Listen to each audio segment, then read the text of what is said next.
Creo que estamos en mora de hacer eso más y mejor e intercambiar ideas por fuera de nuestro círculo seguro, digamos, de nuestros colegas. Creo que forma parte de esa tarea. Y sobre el ASA, digamos, tengo la misma reacción que Steve. Me sorprendió que le hicieran esa pregunta allá.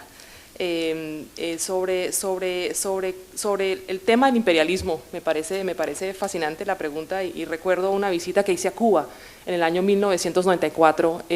Estaba parada frente al malecón de La Habana y había un cartel gigantesco. Esto era pleno periodo especial en Cuba, todo estaba siendo racionado, limitado, las personas se estaban pasando penurias severas. Pero Castro había ordenado poner una afiche, una pancarta gigantesca de vista a Miami, o sea, con la pretensión, me imagino, que lo vieran, que decía: señores imperialistas, no les tenemos absolutamente ningún miedo. Y el amigo cubano que nos acompañaba agregó: pero una envidia. Y quiero, digamos, decir un poquito con eso bueno, en primer lugar, como representante en este momento que me compete ser de la Universidad de los Andes, me queda muy difícil hablar de imperialismo porque los Andes abrazó de lleno el modelo estadounidense. Estamos totalmente, digamos, los Andes fue creada por personas entrenadas en Estados Unidos, sigue hasta hoy muy al pie de la letra del modelo norteamericano.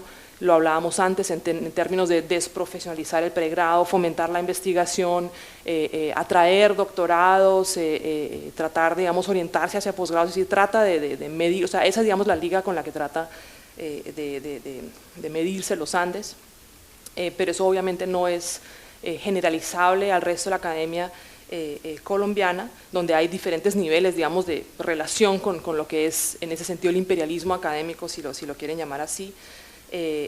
Lo que hay muchas veces y eso se refiere, digamos, a la respuesta o digamos, a la anécdota que mencioné, el caso cubano, una relación muy de amor y odio, mucha tendencia a estar a la defensiva, de valorar lo doméstico y el enfoque en lo doméstico y digamos, la forma de construir conocimiento a lo doméstico, con una gran conciencia de que estamos crudos muchas veces en términos de producir ese conocimiento riguroso, replicable, etcétera, que nos enseña el otro lado del charco. Entonces, por ejemplo, digamos, en un foro en la universidad pública que trabajaba mucho, que planteó la pregunta sobre las diferencias esenciales entre los programas de ciencia política en Colombia nomás.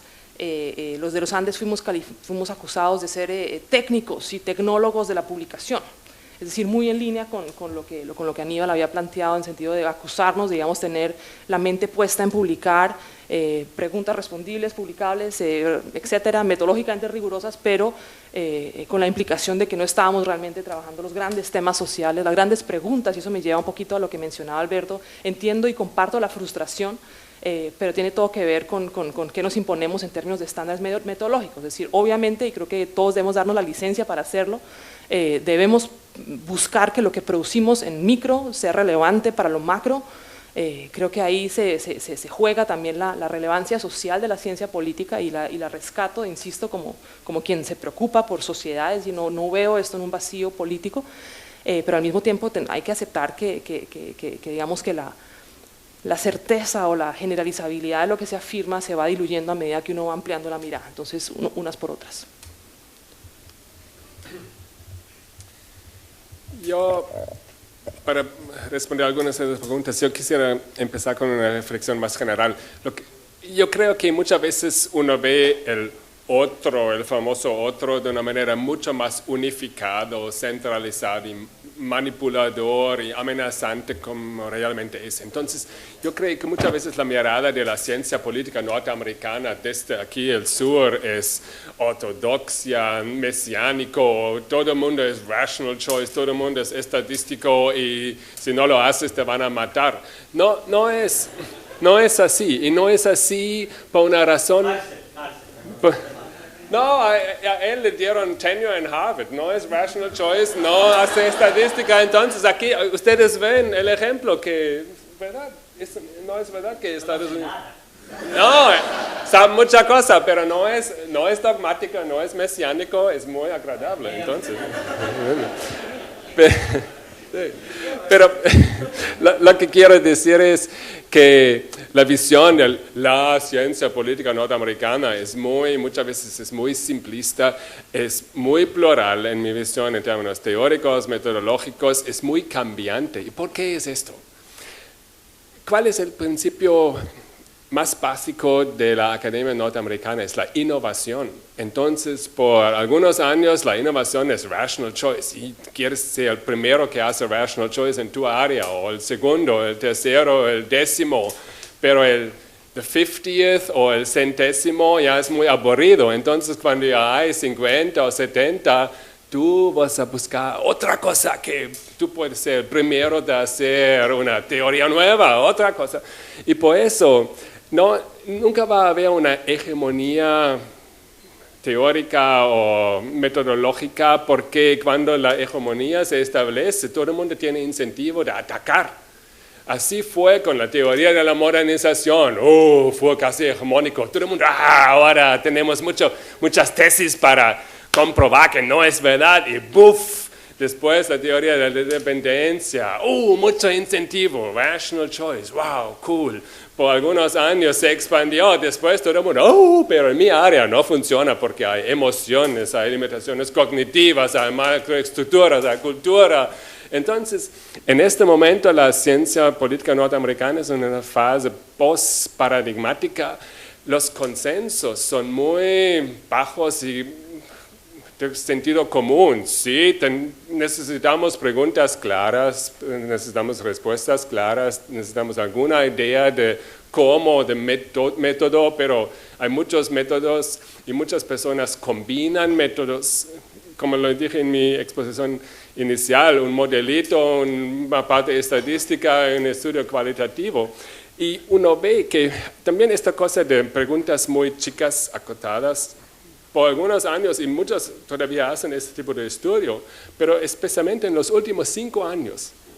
Si ustedes ven la producción de libros grandes, Acemoglu y Robinson, La democracia en desigualdad, el libro de Douglas North, John Wallace y Barry Weingast, el subtítulo es un esquema conceptual para interpretar los últimos 10.000 años de la historia. ¡Wow! En 200 páginas. ¿Sí? En APSA, yo fui a APSA, no estaban hablando de derecha, izquierda, nada. No, Carlos Bosch presentó un paper de 35 páginas para interpretar la historia humana escrita. Tenía como 5 critical junctures. Primero el descubrimiento de la agricultura, después el cobre, después la Revolución Francesa y después el Internet. Entonces, es bastante grande, ¿verdad? Entonces, no es la ciencia política norteamericana si yo me aplico y yo voy a ser estudiante, me van a moldear un clone que buf, siempre la misma cosa. No, especialmente si ustedes se aplican a Austin, van a tener un alemán que conoce al sur y que está viviendo en el norte. Entonces no es tan peligroso, tan horrible este tema. Esa es mi opinión desde el norte, de un alemán desde el norte mirando el sur. Gracias. Muchas gracias. Un segundito. Aníbal ha pedido un par de minutos para contestar una pregunta. Sí, dale. Lo único que quería decir en un comentario que sigue a Kurt, pero simplemente porque había quedado pendiente la pregunta sobre IITM. Esta presión para la innovación me parece que lo que ha hecho es diversificar los espacios de debate metodológico, ¿no? Sí. Entonces, si uno mira el ejemplo más claro de eso son los cursos de verano en Estados Unidos, donde la gente va a estudiar metodología fuera de su universidad. La tradición era ir a estudiar estadística de la Universidad de Michigan, ¿no? Ahora, desde hace años existe IITM, que es una especialización dentro de la tradición más cuantitativa, si se quiere, que implica integrar modelos de teoría formal con análisis cuantitativo y buscar una prueba empírica de eso, y por supuesto un desarrollo, además de los modelos de agente, etcétera, los modelos computacionales. Pero también existen, ¿no?, el desarrollo en Arizona de un programa de verano para estudiar métodos cualitativos. Entonces, esta presión por la innovación ha llevado a una diversificación de la oferta metodológica que es muy interesante.